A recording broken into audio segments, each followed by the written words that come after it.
Happy Tuesday, everybody. We have so much to get into, so much to roast, so much to react to.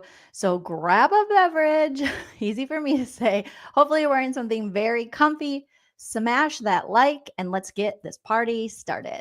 If you like what you see, come and get it with me. I know you deserve all you want. Cause your heart's made of gold, but don't wait till you're old. If you want it, I get you some. Hello, everyone. Welcome back to my channel, stand-up comedian and pop culture vulture, Joleen Lunzer, here for another episode of No Offense, All Offense, where we take a comedic look at all of the pop culture news, reality TV shows, fictional shows, things we love to hate, things we hate to love, trending news topics. Remember, I'm very opinionated, but that doesn't mean you have to have the same opinion. You are welcome to sound off in the live chat or the comment section, and we can agree to disagree very respectfully, like the uber patient queen, Real Housewives of Orange County, Tamra Judge. That's my opinion! It's just my opinion. Now remember, everything I say today is true, except for the parts that are false. Everything is alleged and for entertainment purposes only, so don't sue me. Allegedly. Allegedly. But you're going to have a really good time. So smash that like, hit that subscribe if you haven't already. And if you want to support the channel further, you can become a member on YouTube or Patreon, or you can send a super chat while we're live, or hit me up on the Venmo, PayPal, Cash App if you would like to. I heard actually mixed reviews on Jolene. Oh, Joleen was excellent. What are they saying? What are they saying?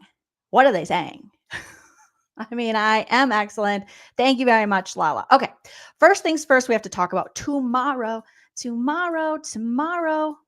Hello to everyone in the live chat. I hope you're having a great day. Okay, first things first, you guys. Ali Luber is going to be on Nick Viall's podcast tomorrow. Thank you. You're welcome.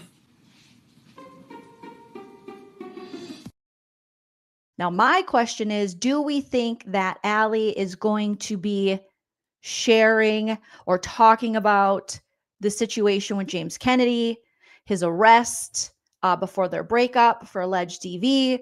Is she going to be spilling the beans? What is this going to be about? Is it because Ali, I think, might have a new podcast or something? But they posted this promo on their Instagram, and it's not much of a promo, so that makes me think it's not going to be a real going deeper when it comes to her previous relationship and time on Vanderpump Rules. But you guys take a look and tell me what you think. Oops. Okay. One more time.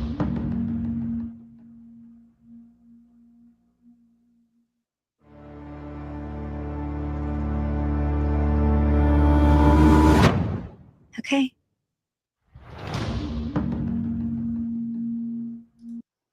Okay, so just having a promo with one word, I don't think we're going to really get into the James Kennedy stuff. So I'm hoping she talks about it. I think, I selfishly would want to know what's really going on. I selfishly want, and for the good of women everywhere, want people to know the truth finally about James Kennedy. Even though many women have spoken up about him, I think it would be, amazing for Ali too. But I also understand she might not be ready. She might not want to. There's all these things. So I'll respect whatever decision she makes. But I feel as though Nick Viall is doing a Nick Viall. And he knows that, this is, people want to hear from Ali after all this stuff that came out after Vanderpump Rules ended regarding her and him and all the accusations that have been thrown at James Kennedy throughout the years. Now, Nick Viall is very anti-James Kennedy. We've seen that. So maybe that's why Allie's there and she could be sharing things, but I don't know. Let's see what you guys are saying. I want to know how Mr. Banks is doing. Susie says, Shauna says, she's so sweet. I think it's going to take her a while. Yeah. And whatever Allie decides, I respect. But obviously I want James Kennedy and his behavior to be exposed. So hopefully, women everywhere are aware. And then also I want him not to be able to, do that. I want him to not be able to just freely bounce on our TVs and profit off of his abuse or monetize it. Anna says Nick really hates James. So I feel like he's going to try to get her to talk, especially since So Nick was there the night of the DV incident at Kathy Hilton's, I think, holiday party is where they all were before this happened. And he and I believe his wife, Natalie, were saying that James Kennedy was acting drunk and cuckoo that night. And then after the party, that's when Allie and James went home. And allegedly James was abusive toward Allie. The neighbors called the cops. But ultimately, the city of Burbank didn't go any further with the charges. I think he was arrested or taken into custody. And then from the police report, it appeared that Allie did, say that James was abusive that night physically. So I don't know, you guys. Let's see. Max says she's going to promote her astrology podcast. She might spill though. Maybe. Hi, Madeline. So good to see you. Kali Ali says things like this is why I no longer drink, right? Me too. Mystic Panda says she is close friends with Sheena, so I'm surprised she's going to be on Nick. Oh, yes, because Nick and Sheena, no likey. Uh-oh. Well, if Sheena's a girl's girl, like she said, then she will understand that Allie has to promote her podcast and go on these bigger podcasts so that she can continue her career in social media and astrology. So hopefully Sheena's going to be that girl's girl she claims to be. They not like us. They not like us. They not like us. But we'll see. We'll see what happens there. Okay. So I will be tuning in to that to see if anything about James is spoken about. And if there is, we'll play that part here and we'll react to it. I wouldn't say roast it because it's DV and things but just react to it, if you will. All right. Let's see. What else are we? Okay. Did you guys? Okay. Now, this is just me. But I really, really enjoy all of the toxic dudes and with money and influence who were really just like so excited for the orange beast, Donald Trump. And now they are coming forward and being like, I lost money, my money. But still, we see that they're unable to admit they made a mistake and that their Cheeto daddy is screwing them over. Now, here is a wonderful creator on Instagram. If you don't follow her, her name is Andra Berghoff. Okay. And she's from Minnesota. So obviously she's legit. She's talking about Dave Portnoy, who is the guy behind Barstool Sports. And him recently went viral that he lost it overreacting about the amount of money he has lost so far under Trump and all of the economic wonderful decisions and tariffs and stock market and all the things that we were warned about. And he is losing it. Now, in this video, he's going to claim to have lost 7 million. However, he himself made a follow-up video where he said it's actually closer to, I think, 20 something million. He said it was about 15% of his net worth or something. So let's take a listen and hear what the lovely Andra has to say about Dave Portnoy here. Okay, oops. Get some wacky formula and do tariffs. Let's do this again. Come on, Instagram. Tariffs all over the place. Get some wacky formula and do tariffs. And everything's in the because of it. I'm down $7 million. Now, wait a minute, Dave. Isn't this you? I got you down as a Trump guy, Dave. Yeah, I'm voting for Trump. I don't know that I'd call myself a Trump guy. Isn't just a total ringing endorsement for the Republicans and Donald Trump and an indictment against the Democrats. Congratulations, Donald Trump. I voted for him. Oh, Dave Portnoy, the businessman you pretend to be. Don't you just hate the consequences of your own actions? But in case you missed it, this week, Dave Portnoy is crashing out over Donnie's tariff plan. If you don't know who that is, don't worry, we'll get to that. You know, the one that he knowingly and openly voted for as he made a million videos bashing the left and endorsing Donnie during campaign season. Same plan that real businessmen and award-winning economists refused to get behind because they know how to read. Now you have your BFF's podcast running around doing interviews at Capitol Hill as if you didn't vote for all of this. Don't forget, Donnie started all the TikTok ban stuff way back in 2020 as well. But none of this should be shocking because Dave Portnoy is a professional grifter, and if you don't know who he is, let's do a run-through. He is the founder and owner of Barstool Sports. And whilst he pretends to always call himself libertarian, he spends most of his time bashing the left. He pretends to be this amazing boss and businessman, but he doesn't really care about his employees. The second he bought back his company, he laid off a quarter of the workforce. And I've interacted with some Barstool employees, and I do feel really bad for how little he pays them, which is probably why it's so successful, but it seems like there's a horror story coming out of there almost monthly. On top of that, Dave Portnoy has allegations and a past that I could only expect the average Donnie supporter to have. One time suggested that some women who wear skinny jeans deserve to be R-worded. He used to say a lot of phobic and racist and misogynistic things, and he once used a slur to refer to an ESPN host. His defense for why Barstool Sports isn't anti-women is because they hire girls, so how could it be? He has been the subject of certain sort of misconduct allegations from multiple women who had some very concerning claims to make about him. On top of all this, he is strangely obsessed with Taylor Swift. It isn't necessarily a bad thing, but the Swiftie population is largely comprised of women who call themselves feminists. So even they came forward and formally appointed Flava Flav as official King Swiftie. Respectfully, you know it's bad when even the Swifties take a step back. Trump has put his tariffs all over the place, get some wacky formula and do tariffs. And everything's in the because of it. I'm down $7 million. Now, wait a minute, Dave. Isn't All right. So thank you, Andrew, so much. That was wonderful, beautiful. And it's just, you know, if you need like little wins right now in 2025 and everything going on, it is so great to feast on the tears of these toxic, problematic men. The same way it is so great to feast on Elon Musk and his tears. At least I'm really enjoying myself. My husband sent me a video of Elon Musk. Apparently, he's still pretending that he's really good at video games. And he went live or went on his Twitch to play a game called, what is it? Path of Exile 2.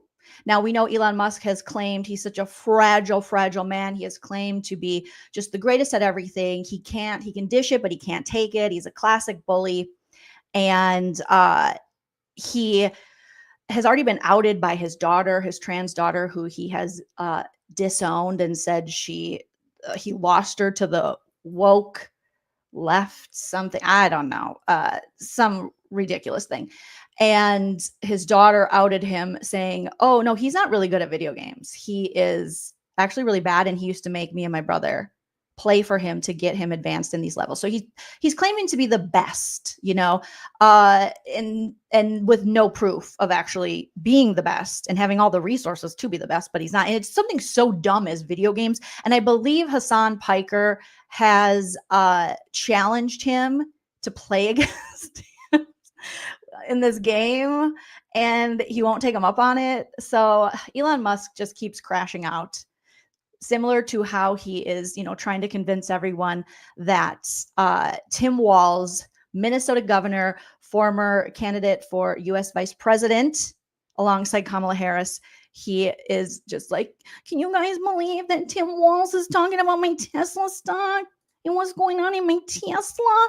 And he's got mean words. The same guy that says legalize comedy again, you know, words don't hurt you. Taking a chainsaw to people's jobs is like, Tim Walz is spitting facts about my Tesla. And the one going, you know, he's going all around to Donnie and saying, you want to protect Tesla. They're calling them swastikars and nobody wants them anymore. Just being a literal baby. Well, let's take a look at Elon here. a clip of him. He got spammed so badly in his own Twitch stream while he's on a private jet, being the evil oligarch he is. And people just started trolling him to where he is his own moderator, I guess.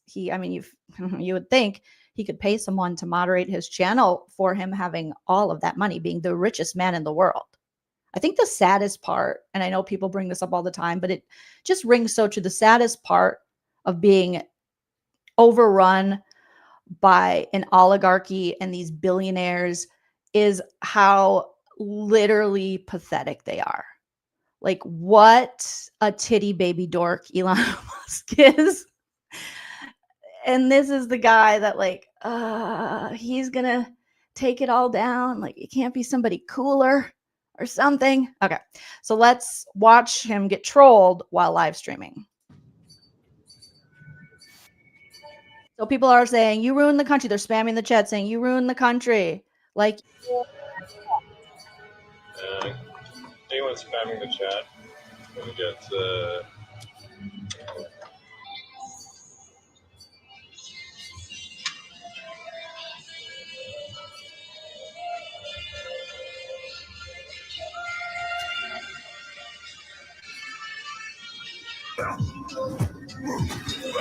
so now they're like, he's drowning out the hate while playing Grimes, his ex's music, one of his many exes and baby mamas. One currently, I forget her name, but they met on Twitter and she was looking for his rocket babies.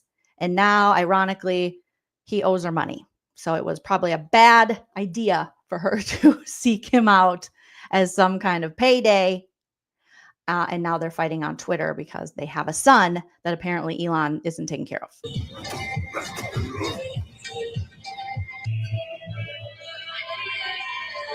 And so someone puts in the chat, I think her name is Ashley. They say, Elon, it's me, Ashley St. Clair.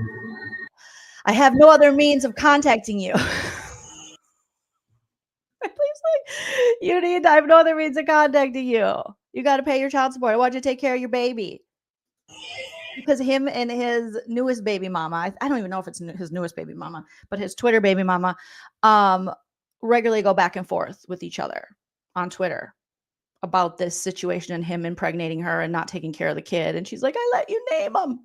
And people just retweet it. And one person retweeted, I thought it was so funny. They're like, shh, my stories are on. Watching Elon and his baby mama he met on Twitter go back and forth about child custody and child support.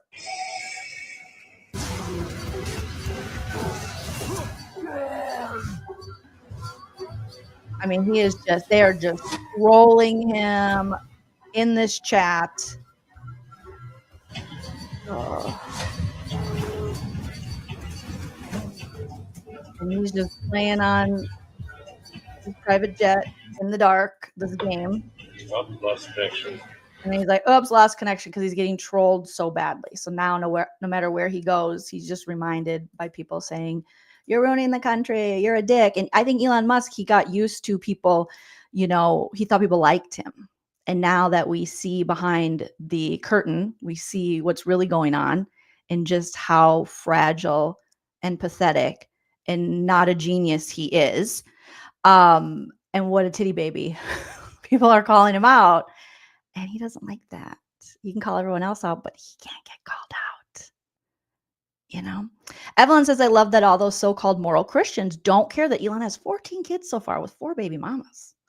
Yeah, and he just wants to repopulate the earth. But they have no family dynamic according to these, traditional values people, right? It's crazy.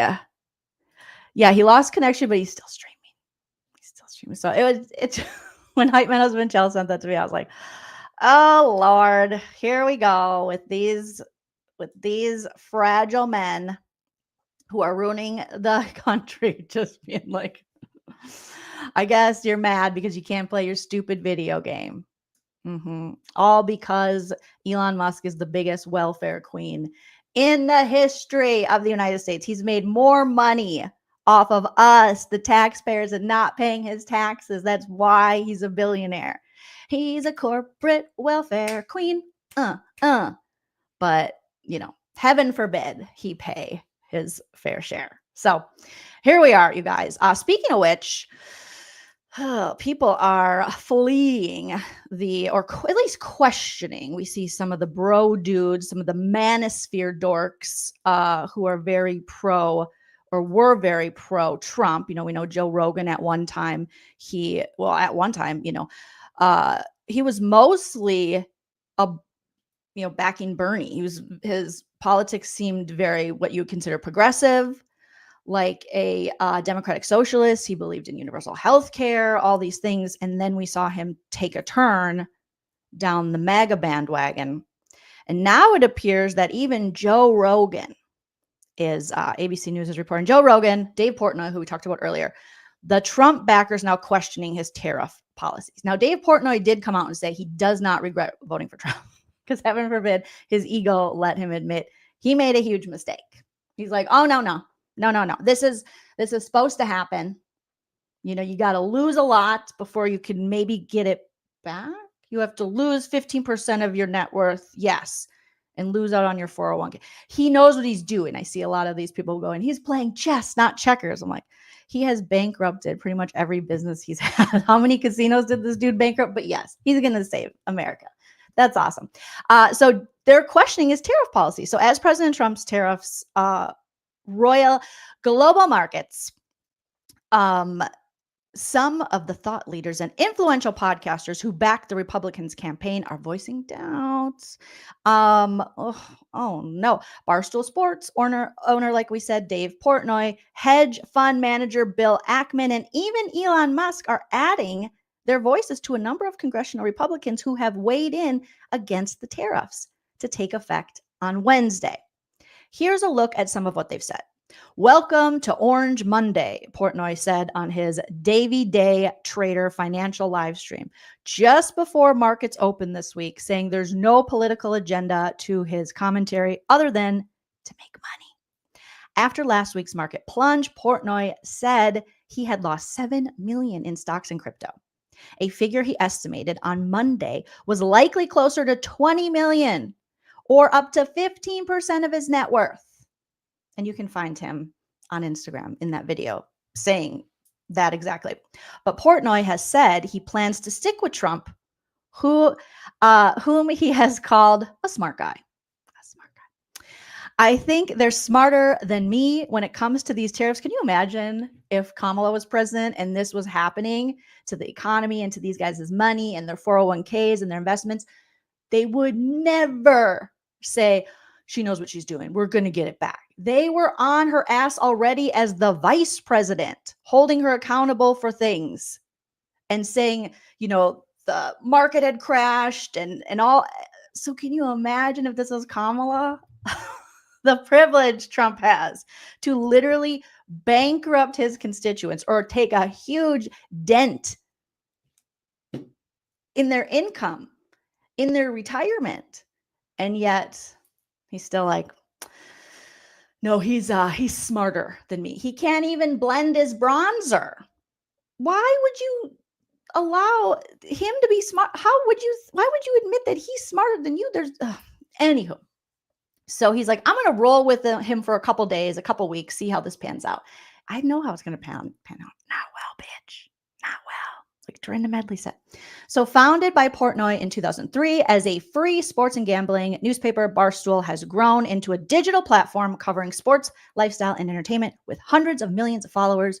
Portnoy has been a loyal Trump supporter since the first endorsing him in 2016. Interviewing the president at the White House in 2020. Rogan, one of the nation's most influential podcasters who endorsed Trump on the eve of last year's election, said in March that Trump's feud with Canada was stupid and bemoaned the fact that Canadians booed us over tariffs during professional sporting events. That's my favorite thing about Canadians. Keep booing us, I'm telling you, because that is making them very mad. So booing us over tariffs at sporting events featuring teams from both countries, like, we're getting booed. Rogan has recently broken with Trump in other areas, including over wide-ranging deportations, referring to a recent operation to detain migrants as horrific. Yeah, Joe Rogan was like, what? You mean they're just They're just plucking people that are actual citizens and they're throwing them in these countries that they're not from and they don't know anything about and in jail. People are like, yeah. He's like, oh my God, it's horrible. Who would vote for that? You did, Joe. You did. Just weeks before Election Day, Rogan taped a nearly 3-hour podcast interview with Trump, an opportunity for the Republican nominee to highlight the hyper-masculine tone that defined much of his 2024 White House bid. I don't know, you guys. This like masculinity is, did they change the definition of it? You know, because let me just show you who we're talking about. And, you know, you always say if someone protests too much or talks about something too much or tries to push something too much, it's probably because they don't believe it and they're trying to convince themselves and us, because if you were this thing, you want to be like hyper masculine or whatever, you wouldn't need to keep telling us that you are. So this is the guy. Let's just pull this up while we read this. So this is the guy who's so hyper masculine. And he's such a man. He's the manliest man to ever man. He's a man. Okay. I'm having too much fun with this. Smash that like if you haven't already. All right. This guy with his pants up to his tits. His shirt tucked in, his pants up to his tits. It reminds me of the South Park episode where they were like, do the other kids ever say, nice pants, why do you wear them up to your tits? Literally up to the tits. Those are the highest of high rise. So this Humpty Dumpty, he's so masculine, he's so manly, he's the manliest man that ever manned. I don't know. It's interesting. But here we are. This is the new picture of uber hyper masculinity. He's such a tough guy. Tough guys that cry when people don't agree with them. All right. So back into the story as we look at this masculine guy. So masculine. Oh my God. He's getting us all pregnant. He's so masculine. All right. Where did we leave off here? Okay. So in another post, all right. So Rogan has recently broken up with Trump, or broken on a couple issues. He hasn't broken up with Trump. They're still going strong. You know, it's still a good old manosphere circle jerk over there. So just weeks before Election Day, like I said, Rogan taped a nearly 3-hour podcast interview, which was all fluff. It was stupid. Trump tried to convince us he was like really into, I think, MMA, and it was weird. And Rogan definitely didn't hold him accountable or question the ridiculous things he was saying. He just let him spout that, and having that large of a platform with very little pushback is pretty irresponsible, but here we are. So he had an opportunity. So he said, so ridiculous, an opportunity for the Republican nominee to highlight the hyper-masculine tone that defined much of his 2024 House bid. The pro-Trump hedge fund manager warned Sunday on X that we are heading for a self-induced economic nuclear winter unless Trump took a more deliberate approach, likening the full tariff activation economic nuclear war. In another post later Sunday, Ackman assailed Commerce Secretary Howard Lutnick as indifferent to the stock market and the economy crashing. That's nice. It's always good to be indifferent to those sort of things. The next day, Ackman apologized for his criticism, claiming that Lutnick, previously the head of the financial firm Cantor Fitzgerald, could benefit from the tariffs because of its bond investments. He got a call like, you better not go after Cheeto Daddy. Cheeto Daddy's so mad. Now his pants are pulled up above his tits. All right, his fupa. Trump, he's just covering up his fupa. I get it. I got a fupa. All right. So I am frustrated watching what I believe to be a major policy error occur after our country and the president have been making huge economic progress that is now at a risk due to tariffs, he wrote on X. Even the billionaire top advisor to Trump on overhauling the federal government is expressing skepticism about tariffs. Elon, which he has said would drive up costs for Tesla, or as Trump calls it, Tesla, his electric automaker. I hope it is agreed that both Europe and the United States should move, ideally, in my view, to a zero tariff situation, effectively creating a free trade zone between Europe and North America, Musk said in a video conference with Italian politicians. You better run that by Cheeto Daddy before you're out there just talking, Elon. You might have bought this election and bought Trump, but he still is going to probably have something to say about this. Probably not. He lets Elon do what he wants. On Fox News Sunday Morning Futures, White House trade advisor Peter Navarro said that Musk doesn't understand the situation. Musk fired back on Tuesday, calling Navarro truly a moron and dumber than a sack of bricks. But this is the guy who we're supposed to feel bad for when people go protest and use their First Amendment right to go out there and say, we don't like what you're doing and your product sucks and you are a Nazi. And he's like, yeah, why is Tim Walz saying that about my business? But he's out there just calling people morons and dumber than a sack of bricks. So, okay for him to do, but everyone else, So we'll see, going forward, if these bros for Trump, all his dudes, if they are going to stand by Cheeto Daddy, or if they're going to keep calling him out. And then what happens to them the more they keep calling him out? How high will Trump's trousers get? How high? Real high, because I'm just a fly? I mean, probably pretty high. Will they go well above the areolas to the chin? Possibly. Find out next week on Cheeto Daddy Ruins It All. You guys, okay. So obviously we'll play them out in that segment out with the Don't Be a Dick. Did I put the new Don't Be a Dick on here? Let's do the Popper No Tsunami. Okay, I found it. Never mind. Don't be a dick. You're being a real dick. Stop being a dick. You're being a dick. Don't be a dick. That's what you're being right now. You need to stop, check yourself, and calm the fuck down. Don't be a dick. You're being a real dick. Stop being a dick. You're being a dick. The things that you do, you're obviously very hurt, and that's why I think that you're a big fucking jerk. Don't be a dick. You're being a real dick. Stop being a dick. You're being a dick. You're being a dick. Thank you, Melissa, for the super chat. So happy to catch you live. Hi, Jolene. Hello, Melissa Turcott. So good to see you. Love it, love it, love it. Okay. And then we didn't get to catch up since, Elon Musk keeps taking hints. He's getting trolled when he's pretending to be good at this game that his own daughter says he cheats at and he won't. He's challenged by Hassan Piker and he's like, I too scared. I too afraid. Tim Walz is just calling him out with facts about Tesla and how, things aren't going too well for him over there and what he's allegedly lost.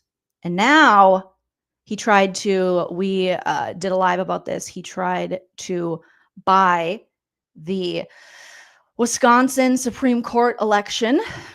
And he went out there and he gave, I think, 2 $1 million checks. Allegedly, people were saying it went to insiders. So it wasn't just random scrawny people.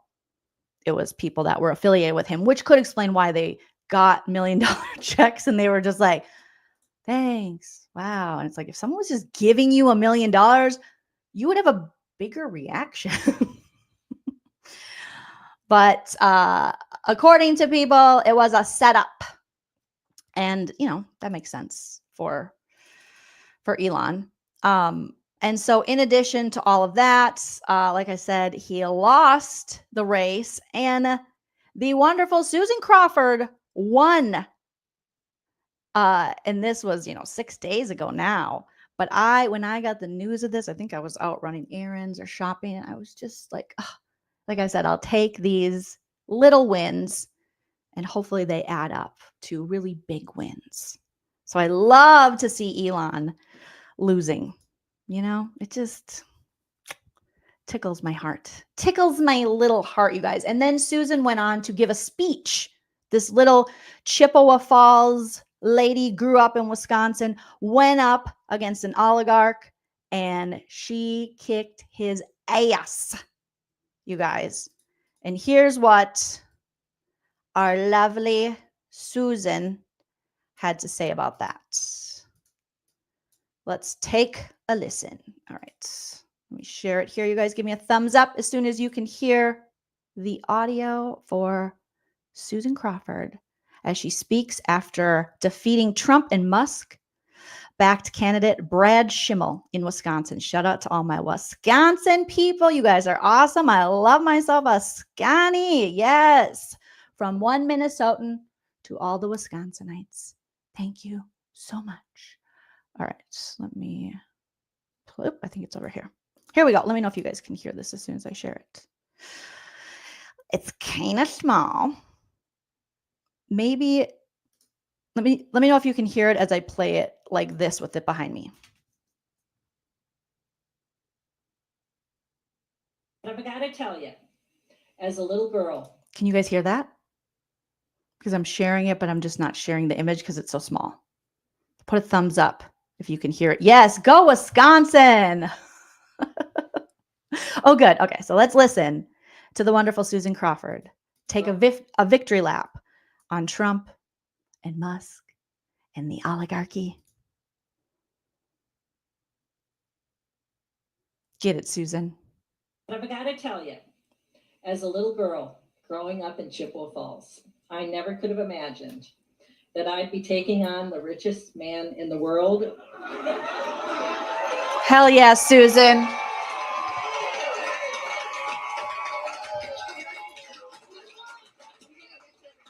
For justice in Wisconsin. And we won. Get it, Susan. So never did she think as a little girl growing up in Chippewa Falls, Wisconsin, that she would be up against the richest man in the world, and he couldn't even beat this little lady from Scotty. That's gotta hurt. These guys are well-known misogynists, and that's gotta hurt. Go away, you adulterer! Absolutely. You adulterer! Go away, you adulterer. You adulterer. I just love to see a woman just kicking their ass.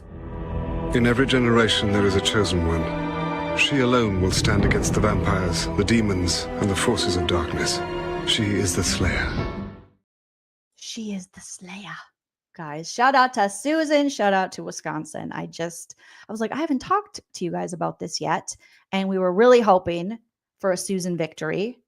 And they sent, their big guns, being Elon Musk, all the way to Wisconsin, and the people there were like, when do you think we're going to see the Doge checks with all the scamming that you found? When are you going to show us A, proof, and B, going to give us our Doge checks? And I'm like, ugh. And if you guys watched the little his speech, Elon Musk's speech, when he went to Wisconsin and was trying to get that Brad Schimmel or whatever his name is elected, you know that he was dancing around that. He couldn't give these people an answer because he'll be gone. He'll be gone. He'll be like, my job here is done.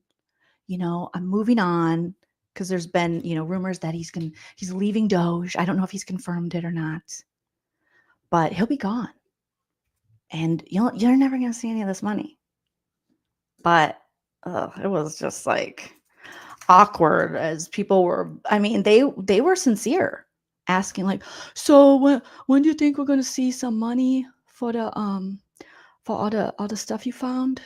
Yeah, for all them dead people that are allegedly on Social Security from like 2,000 years ago. You guys said you found some T-Rexes or some velociraptors who were taking Social Security and they've been dead for like a long time. Are you guys going to send us a check? And he's like, well, yeah. And they're like, okay, thank you. I'll just wait. He's like, yeah, you just wait. You just go home and you wait. Okay, because I don't think the Brontosauruses should be collecting Social Security because they've been dead for like a long time. Plus, like, they were on the earth with Jesus and people don't talk about that, but how they really died was it's flat and they walked and they fell off. That's what happened. They're like, yes. Mm-hmm. Does DOGE stand for Department of Government Efficiency? Yeah.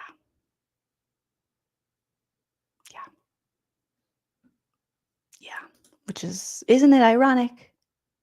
Don't you think? It's like Ryan. Oh my goodness. Amy says, I don't think Sandy, you guys talk about Sandy voting. I don't think Sandy will vote. So I'm just going to go out on a limb and say he is not doing his civic duty. Tom Sandy Butts. I don't think he is. All right. Oh God. Lala's talking. You guys, you want to hear what Lala has to say? Thank you, Cammie, for the super chat. Cammie says, thank you, Jolene, for being Queen Slayer. We slay together. It's not just me. It's all of us. We're slaying these fools. Okay? Hurt feelings be damned. According to Reality Blurb, let's get into it. Lala Kent is talking about Garcelle. And immediately I'm like, shut your mouth. Don't talk about Garcelle. But here we are. Lala Kent says Garcelle Beauvais quit Real Housewives of Beverly Hills because she was put on blast at the reunion and could not handle the heat. Lala. Oh my God. Why don't you just go away? Go away, Lala. Nobody's interested in that bullshit. Because you're jealous. You're jealous. So much has been said about Garcelle deciding not to return to the Real Housewives of Beverly Hills for season 15. Many understand her reasoning and feel she's been on the show long enough. But some other fans have different thoughts. Namely, some believe that she didn't like being in the hot seat at the reunion and decided to leave the show as a whole for the season, or for this reason, I should say. Now, Vanderpump Rules alum Lala Kent is lending her voice, because that's what we need, to that line of thinking, as she discussed the actress being unable to handle the proverbial heat and leaving the reunion early. Oh, Miss walks off a lot. Miss, I'm not going to talk about my man. I'm not going to talk about Randall. He's such a big man. His neck is so strong. It doesn't exist, but it's so strong. It went back into his body and he looks like Big Ed, allegedly. I still think I have never seen Big Ed from 90 Day Fiancé and No Neck Randall in the same room ever. So they could be the same person. All right. That's my conspiracy theory. So Lala says, no. Talking about Garcelle. She's unable to take the heat because Lala is like from, Lauren from Utah is like, you want to get popped? And we're like, Lauren from Utah, calm down. Calm down. You're being ridiculous. As everyone knows, Garcelle posted a video on social media announcing her departure from the Real Housewives of Beverly Hills after 5 years. In the video, she discussed wanting to spend more time with her kids and needing to focus on her other projects as a producer and an actress. Essentially, she said that this was a decision she had been wrestling with for some time. Recently, Lala took to the Give Them Lala podcast, the award-winning, the very entertaining, the hard-hit, the investigate, the entertaining, the smart, the funny, just the podcast, Give Them Lala, to discuss the Real Housewives of Beverly Hills and share her thoughts on Garcelle departing the series. According to the VPR alum, I don't think Garcelle has been preparing to quit for a long time because she says, my hope is that we can all get a cast photo. Ooh, Lala, you should be a detective. Way to pick up on the clues. Lala added, cut to what we now know. Erica says on Watch What Happens Live that Garcelle, at the very end of the reunion, decides to abort mission and doesn't get a picture with the cast. So I think that reunion, even though Garcelle said, I want to focus on my kids, I'm sure she went home and thought about it. But ultimately, I think for the first time, Garcelle was put on blast and she could not handle the heat in the kitchen. So she got the frick out. I don't think Garcelle has been preparing to quit for a long time because she says, my hope is that we all get a cast photo. Cut to what we know now. Erica says on Watch What Happens Live that Garcelle at the very end of the reunion decides to abort mission and doesn't get a picture with the cast. So I think that reunion, even though Garcelle said, I want to focus on my kids, I'm sure she went home and thought about it. But ultimately, I think for the first time, Garcelle was put on blast and she could not handle the heat in the kitchen. So she got the fuck out. Her takes are just horrendous. If you watch the show and you see what's going on, Garcelle has definitely been called out, called people out. She has sat there. She's put up with it. They went after her children. They went after her homes. They went after her relationship. They went after everything about her. And Erica Jane in particular harassed her little baby, one of the twins, who was just 14 years old, and was like, honey, get the fuck out of here, when she was all drunk, and then tried to have sex with Garcelle's older son, Oliver. So Garcelle has been through it, been through more than Lala, I would say. All right. She wasn't just gold digging and then got caught up in the gold dig and was the mistress talking shit about the wife. And then when it happened to her, she made friends with the wife, who must be very gracious, Randall's wife. And now they have a co-parenting relationship for their kids. Garcelle wasn't that. She's always been self-made and successful. And she was treated far worse and went through far more than Erica, in my opinion. She literally had her cast members accosting her children. So either Erica was harassing her kids or trying to have sex with them. Like, that's a really effed up coworker. For real. And then when her little baby 14-year-old boy was accosted and sworn at by a belligerent Erica Jane, her other cast members, coworkers, Kyle, Dorit, and their ignorant spouses laughed about it. So I don't know what you said about Garcelle not being able to take the heat, because Garcelle takes the heat. She dishes us out. She asks the hard questions. She doesn't just run around willy-nilly changing her opinion based on who's willing to pay her that day. She was very loyal to Sutton, for me at times to a fault, because I don't think Sutton necessarily would do the same for her, but that's just my opinion. Where Lala, she wasn't loyal to anybody. She was just loyal to the almighty dollar, because she's a mother and she's got to pay for her child. So interesting that this is her. I mean, it's not really that interesting. It's so typical that this is Lala's response. So as fans know from part 1 of the reunion, Garcelle was furious after being confronted over and over, or being confronted again over what she said about Dorit Kemsley's robbery. It was also clear that she was caught off guard and perhaps didn't think going into the reunion that she would be in the hot seat. She also probably thought that her friend, or maybe now former friend, Sutton, would be catching more heat for her antics from the season. Still, there's much to look forward to from the rest of the reunion, including what made Garcelle walk off early. That's according to Reality Blurb. But there's Lala just sticking her, foot in her mouth, her reincarnated Tupac foot right in her mouth. Thank you, Evelyn, for the super chat. Evelyn says, Lala, you can go. I think I got rid of that sound effect. You can go, little girl. But we don't expect much more from Lala, who gave us this. The finale episode. So Lala gave us this when she was confronted. The finale episode of Vanderpump aired last night.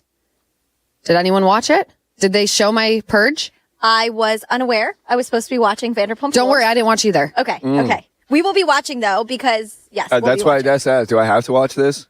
No. Or can I just freeball it when we're talking about it? No, because I'm not going to talk. I'm not addressing any VPR Beautiful. news Don't wanna until watch any third part of the reunion. And it's going to be very quick. You guys don't need to weigh in. I don't want questions. I'm going to say my piece. We're going to move on. And I never want to discuss season 11 again. And I hope by that time everyone gets their fucking rabies shots because they're foaming at the mouth. These fucking bitches in these streets on socials. I'm like, yo, Yo. Amen, amen. We got They make me tired. What? I said they make me tired. The rabies bitches. Okay, so I'm tired. They make me tired. So when people pushed back on Lala on her last season of Vanderpump Rules, that's when everyone who didn't agree with her was now an evil rabies bitch. But Garcelle can't take the heat. It's just strange, I'll say, that was your reaction. You couldn't even watch the episodes or the show, or what people were saying. All you could do was, insult the people who had, like, constructive criticism for you. But, I mean, here we are. This is unfortunately, like, typical Lala behavior. That's kind of what the Lala does. Let's see what you guys are saying in the chat. Anna says, "Last time I checked, Lala literally quit the show early, because other VPR cast members were giving her a hard time." Yeah, and they wanted to know about this, Mr. Big, this big, like, Kim Zolciak's guy in early seasons of Roa. They wanted to know about his identity, know more about him, and she's like, "You don't get to know who my man is, bitch." Someone who has refused to share her story, and whenever confronted, she turns into a victim. Irrelevant Photon says, I heard on Brian Bailey that Lindsay Hubbard might go to Roni, and I'm here for that one. I'm here for that. I have heard rumors that Lindsay and Kate would go. And at this point, I'm here for that. Just make it happen, because I tried to watch the new Roni. No offense, all offense to those ladies. It wasn't for me, I guess. And I've heard that from other people. So I don't know, you guys. Lala wants to be in the Real Housewives of Beverly Hills. If the Valley doesn't pan out, yes, Trixie. She does. Terry says, "Loving your lipstick color. You look so thank you. You made me laugh even when I don't want to." Thank you for saying that. And Terry, the lipstick is from Lipesteem, and the color is Monet, classic Monet, I think matte Monet. I don't know if you can go to lipesteem.com. They have great colors and great lipsticks. I love this lipstick. It's to the point where it's almost gone, and I don't see it on the website right now, and I'm using my finger to dig it out.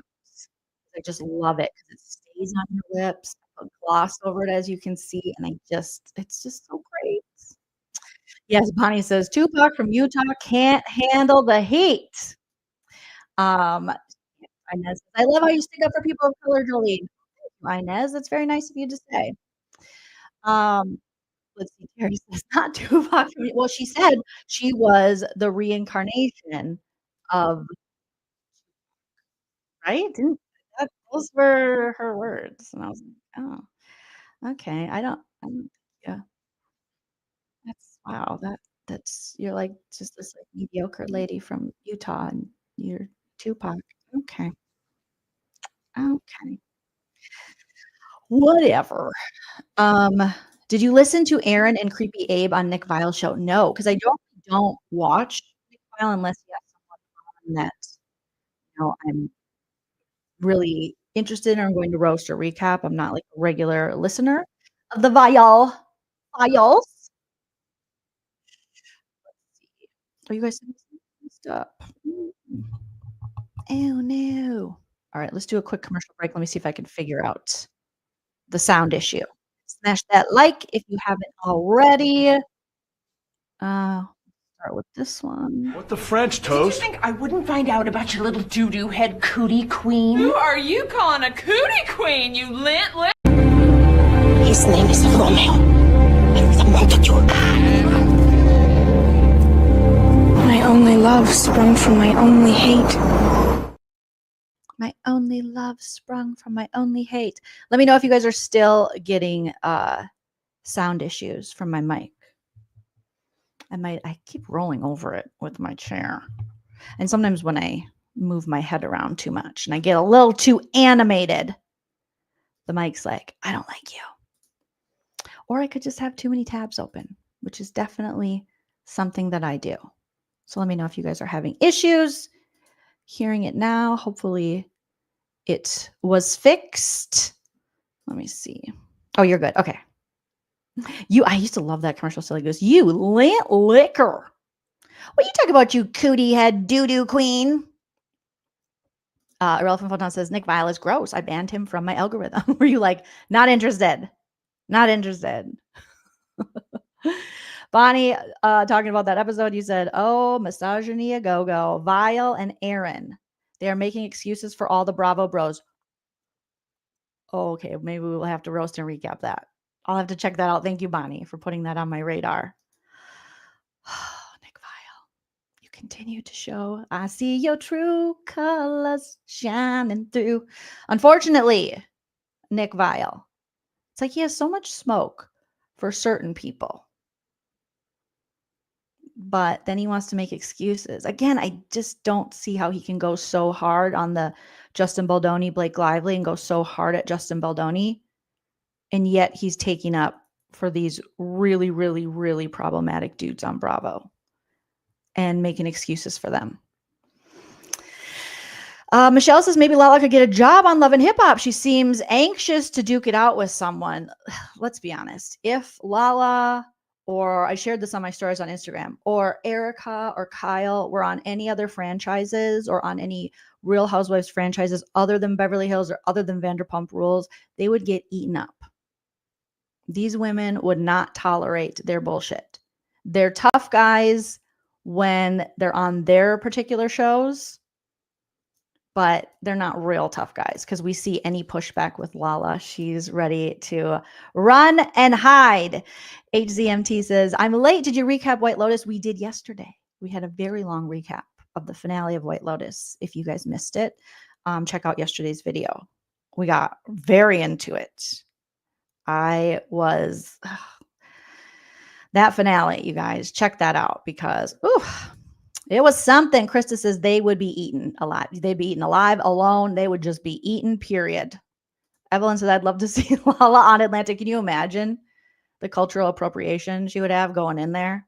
And these women would be like, I'm sorry, what? Who are you? She'd be like, yeah, bitch. You're like, I'm sorry, what?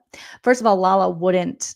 Can you see her going toe-to-toe with Portia, going toe-to-toe with Phaedra, going toe-to-toe with Shamia, going toe-to-toe? I know Kenya is not on this season. Her episode aired where they decided to part ways with her for the season. I haven't watched it yet. I've only watched the premiere of Raw. I'm so behind. But I did see my friend Busy Blue talking about it. And apparently Kenya went really far. So I got to get caught up on that. Jackie said, I do not understand how his pod is popular. Oh, Nick Viall. It's very popular. I think, if you have a team behind you, you have money, you have connections to get people and interview them. I think that if it was just like a talking head thing and you didn't really interview people like more of this style, I don't think people would tune in as much to Nick Viall. I think it's mostly the guests, and he's able to, get a lot of the reality TV people. That's what I would guess. Yeah, Kara says she would never. They would eat her up. And it would be so great to see. I wish they would do some kind of show where they took housewives, not just girls trip, because obviously we've been waiting and we're never going to see the Thailand, the White Lotus girls trip, due to what happened or whatever happened between Brandy and Carolyn. And since then, we haven't really had another girls trip. But I wish they would swap women. It would be like a wife swap, but like a housewife swap, where half of the cast goes to a different, franchise, and they have to live out the season. I think that could be really interesting. I didn't think much about it. I just thought about it right now, but I would love to see that. Or you take, certain people from like the Valley or formerly Vanderpump Rules and plop them over in a different housewife city with half the cast and see what happens. I would love to see it. Evelyn says, I would love to see Portia and Kenya read Lala. Me too. Yes. Krista says, Jolene, you know you're doing the right thing when trolls start coming into your lives. I did see that. I was like, oh man, the chat's going a little crazy here.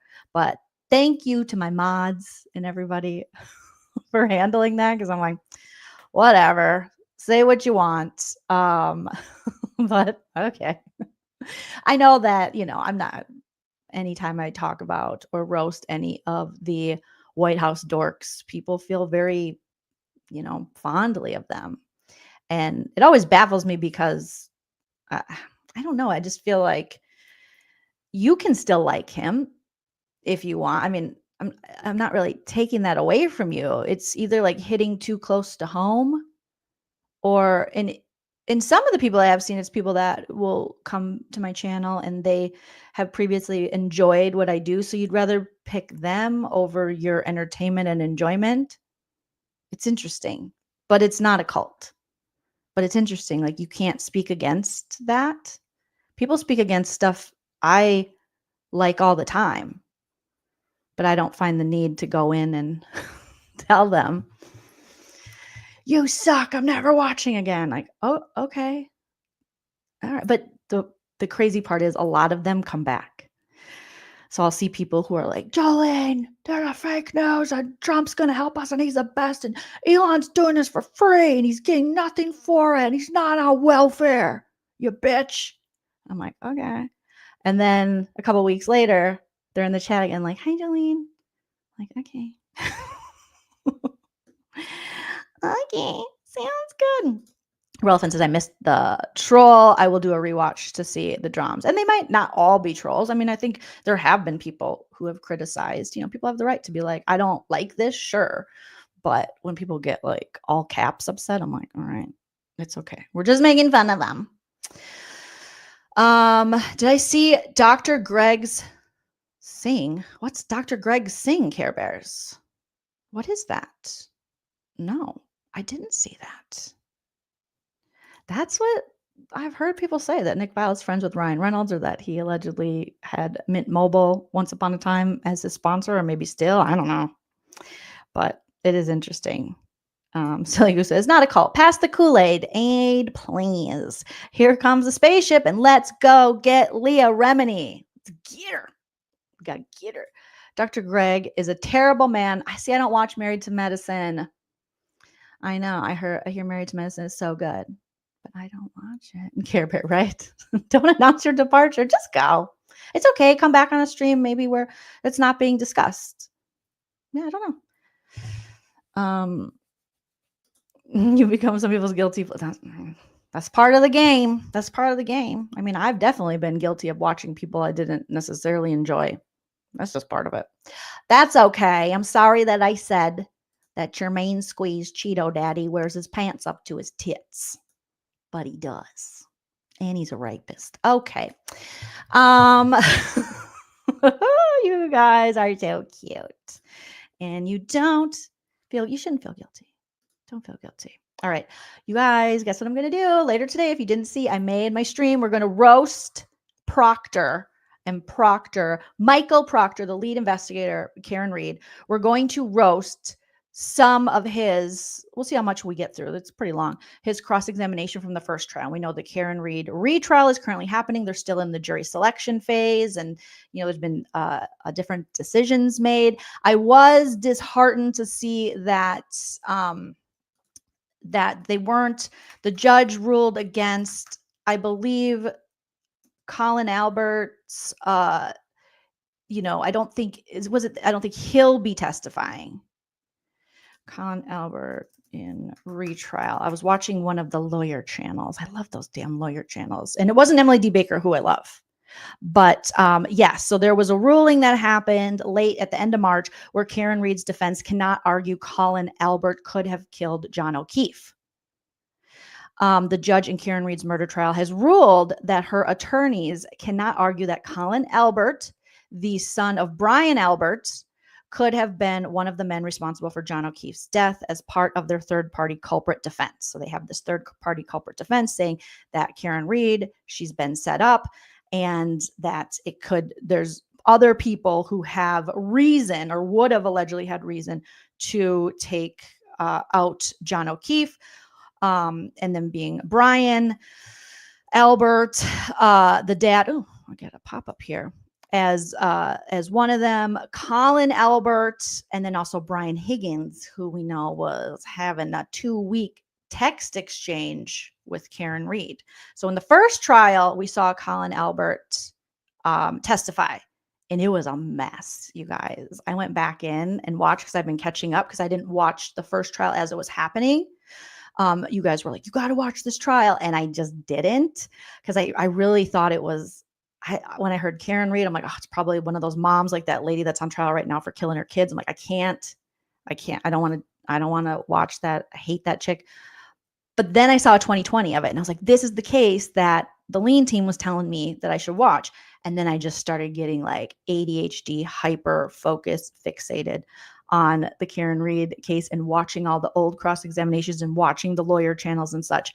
And so when I tell you, I was laughing out loud at the ridiculousness of when Alan Jackson was cross-examining Colin Albert about him, him not being a violent person as he claimed, yet he pulled up him threatening someone and he had to explain that. And then he was pictured after the schmurder at the club with his friends. And when they zoom in on his knuckles, and his knuckles are all bloody, and he's like, how did your knuckles get bloody? And there's a lot of people out there that are like, no, these injuries that John O'Keefe had on his body were not that of a car accident. There he was, I think his brother at one point told Karen Read, even allegedly, that he looked like he went, 20 rounds with Tyson or something, with Mike Tyson. So when they asked Colin Albert, like, how did that happen? Do you guys remember what he had to say? We may have to roast and recap that first cross-examination as we get ready for the retrial once they're done with jury selection. His excuse was, I was at a house and it was slippery, and I'm paraphrasing. And so it's just his knuckles that are bloody and cut up. Like what would happen if you punch someone or something. And he was like, and I was walking and I was carrying something and I fell and I tried to stop myself. And we all know that when we fall and try to stop ourselves, we always go knuckle first. I don't know of anyone who's ever done that besides maybe like a gorilla. And when Alan Jackson, Karen Read's defense attorney, or one of them, is saying, so you tried to, or you, like, what were you carrying? And he's like, so the only thing that got hurt was your knuckles as you tried to stop yourself from falling. He's like, what? What? So he fell. That's what his claim was, that he fell on his knuckles. And as I was rewatching his cross-examination after they had, after the judge in the case for the retrial had made the decision that they could, Karen Read's defense could not use Colin Albert, and that Colin Albert could have schmurdered John O'Keefe. I was like, what? So again, the judge in the Karen Read's murder trial ruled that the attorneys cannot argue that Colin Albert could have been one of the men responsible for John O'Keefe's schmurder as part of their third-party culprit defense. Read is accused of hitting and killing O'Keefe, her police officer, her Boston police officer boyfriend, with her SUV and leaving him to die in the snow in 2022 after a night of drinking. She argues that she is being framed by several people, including law enforcement. During her first trial, which resulted in a mistrial due to a hung jury, Read's attorneys claim that Colin Albert, Brian Higgins, and Brian Albert were the three men who could have schmurdered O'Keefe during a fight inside Brian Albert's Canton home, the home that Karen Read dropped him off at and then drove home. But they're saying he never came inside. And Karen Read's like, I'm pretty sure he went inside. So all three testified during the first trial. So the Colin Albert ruling ahead of this retrial, this second trial, is on Monday, March 31st, I think. The Judge Beverly ruled that Reed's attorneys can make their case against Brian Higgins. So they can say, we think Brian Higgins might have done it. We also think there's a good chance Brian Albert did it, but not Colin Albert. So Colin Albert is the nephew, sorry, not the son, the nephew of Brian Albert, who is a retired Boston police officer, the same one where this all took place in his yard. And when the police were there and they found O'Keefe's body, he didn't come out. Interesting. As to Colin Albert, the defendant's proffer contained no additional evidence that presented at the first trial, and it's insufficient to support a preliminary finding that Colin Albert had the motive, intent, and opportunity to commit the crime. Judge Bev wrote in her ruling. Related to Higgins and Brian Albert, Judge Bev wrote that the defense's argument to allow their testimony is barely sufficient, and the history of the first trial casts doubt on the seriousness of the claim. Reed's attorneys will not be allowed to name Higgins and Brian Albert as alternative suspects during their opening statements. Oh boy. So that's a bit of an uphill battle, but I think some of the lawyers that I've been watching, they've been saying that there is a way around this, and who knows what the defense has up their sleeve or other, type evidence where, they could push for this, this defense and talking about Brian Higgins, or whatever his name is, Higgins and Albert, as being two people that could have been the ones that took out John O'Keefe. With Colin, I think it had more to do with, I think Judge Bev, Colin is pretty young. And I also think that they had, if I remember correctly, just in my rewatch of the trial, or first time around, well after it was on, because I didn't watch it live, that there was something that there were text messages and things that were exchanged where it appears as though Colin might not have been at the home at the time that John O'Keefe was there. So there wasn't enough evidence to say he was there. There was more evidence maybe saying that he wasn't there. Who knows? But his testimony was crazy about how I'm not violent. And then Alan Jackson is like, but look at all these instances and your knuckles are bloody right after the crime. I mean, it's just like, there's too much reasonable doubt in this case, no matter what you believe. There's just it's a mess. The prosecution, there's just too much reasonable doubt.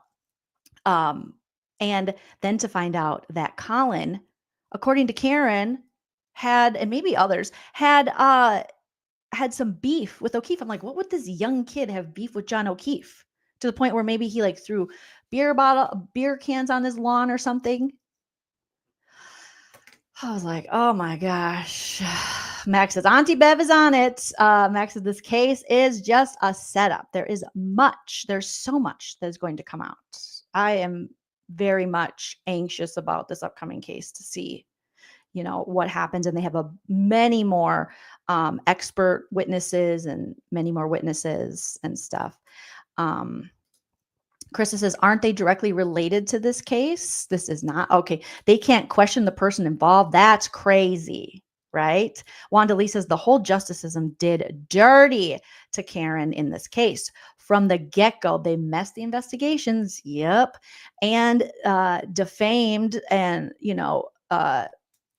Karen Read, Michael Proctor, to the point where he was fired due to that, to how he handled this case and how he treated Karen Read.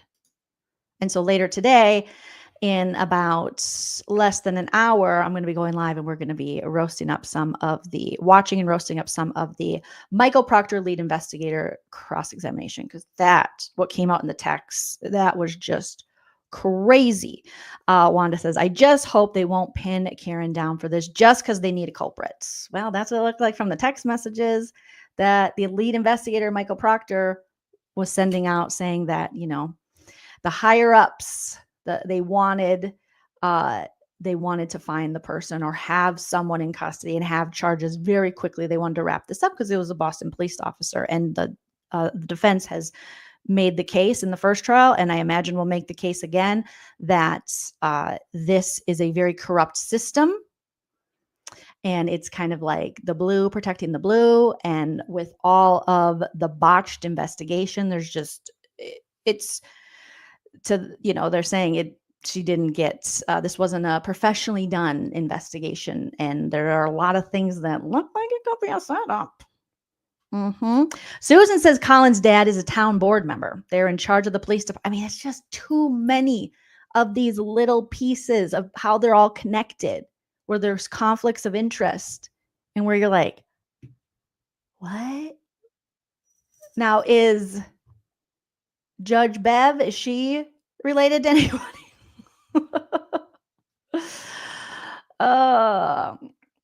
Oh my God. Thank you, Kiki. I've been following this case from day one. You're explaining. Thank you. I feel like I'm still in catch-up mode, so it's great to have you guys here. And obviously I'm not a, I'm not a lawyer. I'm not in law. However, I told Hype Man Husband Joe, I'm like, we'll see. I'll cover more stuff like this, and then maybe this will push me to law school. No, that's just like a pipe dream. But who knows? Kiki says corruption has been huge there. That's what the people say. That's crazy. Stacy Ann says evidence collected in red Solo cups and grocery bags. Yeah. Because they didn't have the proper things on them, in which when you're doing an investigation, and they said we couldn't wait for it to get there, the people to get there that would have, what we're supposed to collect evidence in because of the snowstorms. We had to go with what we know. And you're like, what? Stacey said Judge Bev was the first call Brian Albert called when he hit and killed a Hungarian immigrant. What? Stacey, is that? Someone send me a link to that. Did I miss? Again, I'm in catch-up mode, but did I miss that? What? That's true? We'll say allegedly because I haven't seen it myself. No shade to you, Stacey. Susan says there's someone that referenced the judge as Auntie Bev. I saw that. I think it's the DUI guy, because I scour, and some of these lawyers I already was familiar with the Adept v. Heard trial. That's when I really got introduced to LawTube. And I think I already knew, obviously, about Emily D. Baker, but I didn't know that there was like this whole LawTube. And while, Depp v. Heard was going on, then there was drama within LawTube, and there were different factions of LawTube were going at each other. So it was just like, holy entertainment. Oh my gosh. Thank you, Osflygo, for the super sticker. I appreciate it. Stacey says, yup. Say what? Oh my God. I gotta look into that. Bev's grandson is a friend.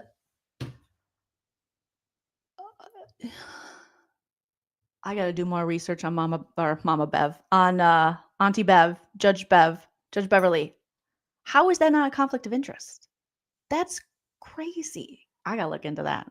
And then I can form my opinions. But it sounds, from what you guys are telling me, that sounds crazy. Kiki says they all have their story down and no need to flip and tell the truth because there's no pressure on any of them. Yeah, because if anyone flips, then they could, then they're incriminating themselves in a schmurder. So that's crazy. All right, you guys. Ugh, this retrial, I'm going to be, there's certain things I'll know going into it, but there's certain things I'm going to be learning along the way. So I appreciate you guys telling me and keeping me in the loop and telling me what I should look up and what I should read about and what I should find, because, oh my gosh. Stacy says Canton cover up part 232 Turtle Boy News. And that's fascinating because I had no idea as the case was going on. And I know a lot of you had been following it just so closely. And I'd see people talk about it in the live chat. And I had no idea that there was like an investigative blogger involved, this Turtle Boy person, until I watched, obviously now, the Max documentary, the different 2020s, Karen Read's interviews. I was like, who's Turtle Boy? But this creator on YouTube who had investigated other cases is what really brought this case and people out to where this free Karen Read movement happened. It's crazy. Osflygo says, you help my jangly nerves. Will you guys help my jangly nerves? Because there are days in 2025 where I'm like, I can't do this. I just want to like retreat. But you guys make it you make me want to come online and do the damn thing and get up out of bed. Do it, girl. So, and the butt dials, Bonnie. It's just, there's so many butt dials. I've never heard so. And the butt dials last in 22 seconds and so many butt dials. It's like, well, did you call this person? No, butt dial. Everyone butt dialed? What? I mean, I've been drunk. I've been blackout drunk. I've never butt dialed that much. Susan Pequod says defense attorneys attempted to get Judge Beverly to recuse herself once in July 2023, but she declined, stating the evidence presented by the defense was not credible. That's the thing. This case has so much bias, it appears, and so much, beyond a reasonable doubt. There's just too much reasonable doubt. And there's so many connections. It's really crazy. Fredo says, Turtle Boy, is Mitch McConnell involved in this story? Yes, he is. No. Right? Only in this town, Max says, can a podcaster called Turtle Boy solve the case? Apparently. And then they were taking him to trial, but I think his is put off for a little bit while they try the Karenread retrial.